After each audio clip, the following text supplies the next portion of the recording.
Welcome to the deep dive. Today, we're going somewhere heavy, the Auschwitz-Birkenau State Museum in Poland. That's right. We're looking at it through a recent walkthrough video, sort of getting a feel for the layout, the key spots. Yeah, the idea is to understand the physical place, how it might have changed, and what it tells us about what happened there. And it goes without saying, we need to approach this with a lot of respect. It's about learning, about remembering. Definitely. We'll touch on the entrance, the barracks, the crematorium, those blocks with all the personal items. It's a huge site, a huge topic. So our mission, really, is to focus on what this specific walkthrough shows us, give you a clear sense of that experience without, getting completely lost. Okay. Let's start where the video starts, right at the entrance. Right. And straight away, it mentions the official museum entrance isn't where it used to be, apparently, which is interesting in itself. How the site is presented evolves. Then, almost immediately, you see it. The Arbeit macht frei geht. Ugh. Work sets you free. The irony is just sickening. It really is. And the video makes the point, doesn't it? Liberation wasn't the plan for the people forced through there. Not at all. No. And it wasn't just cruel. It was calculated. Part of the whole Nazi system trying to keep things orderly, hide the real goal, at least initially. The video mentions something about electric tiles there, too, at one point. Yeah, electric tiles. A physical warning right at the threshold. And then the detail about displaying the bodies of prisoners killed trying to escape. Yeah, as a warning. Just imagine. Crushing any hope. It really sets the tone for the atmosphere inside. Odd, yeah. And close by, there was that orchestra. The orchestra, right. Forced to play marches when prisoners went to and from work. The video even shows a picture from 41.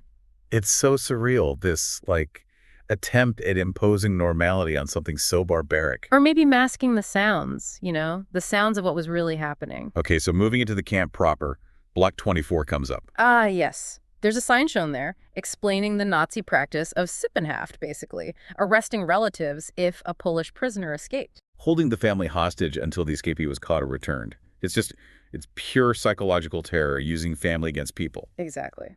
Then Block 14, the video notes, is closed off now. But outside Block 13, you see those electrified tiles again. Yes, another layer of control. And inside Block 13, hundreds and hundreds of names listed. Presumably people who died right there in that block. That seems to be the implication. It drives home the sheer scale, but also the individual lives lost. Then there's Block 12. Yeah. That was the capo's barracks. Right, the prisoner functionaries.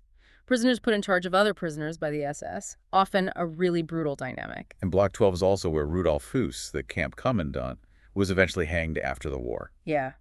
A place tied to so much suffering, but also, in the end, a place where some form of justice was carried out. The video gives some context on how the camp grew, too. Helps understand the layout. It does. Started in 1940, just 20 or so buildings, mostly single story. But by 41, it expanded massively, adding blocks 15 to 18 and 4 to 7. And adding second floors to loads of the original buildings. You hear specific numbers mentioned like 14A, 3, to the entrance to 12 and 13, Block 4. It gives you a sense of this grim, growing infrastructure.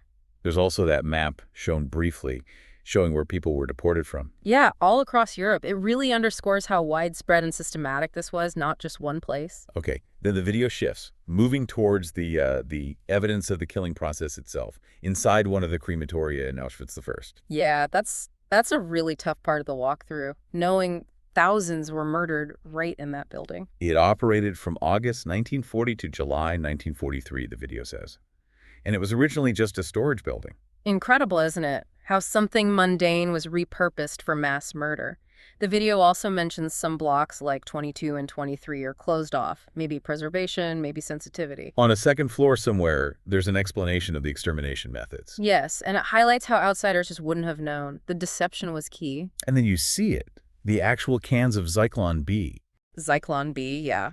The pesticide they used for the gassing. Seeing the canisters, even extras stockpiled. It underlines the cold, industrial nature of it all. And the room. The room filled with human hair. Oh, that's... Yeah. Words fail, really. The sheer volume. It represents the stripping away of everything, doesn't it? Down to the very hair on their heads. And they made textiles from it.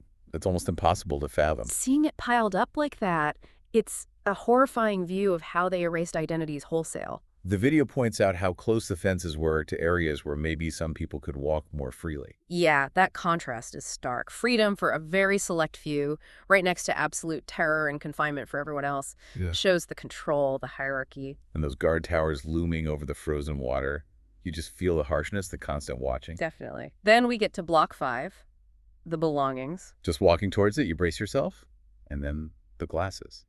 Hundreds of thousands of pairs. Each pair representing someone. Yeah. Someone who needed them to see the world. It's staggering. And the Jewish prayer shawls, the talit. A direct visual of who was being targeted. Yes. And then the everyday items, combs, toothbrushes, shoes, clothes, mundane things that become incredibly poignant.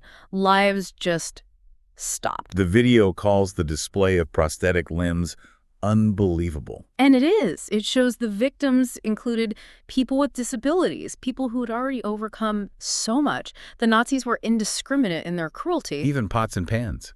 Things people brought thinking maybe they were relocating. Represents the homes, the lives they were forced to leave, expecting something entirely different. Then upstairs in Block 5, the shoes. Just rooms filled with them.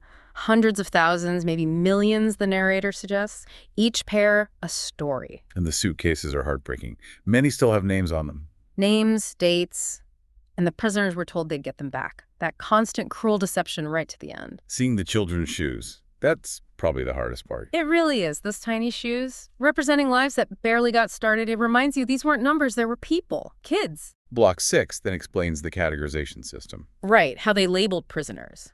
The video shows the actual badges, the different colored triangles for different groups, stripping away identity, assigning a category for persecution.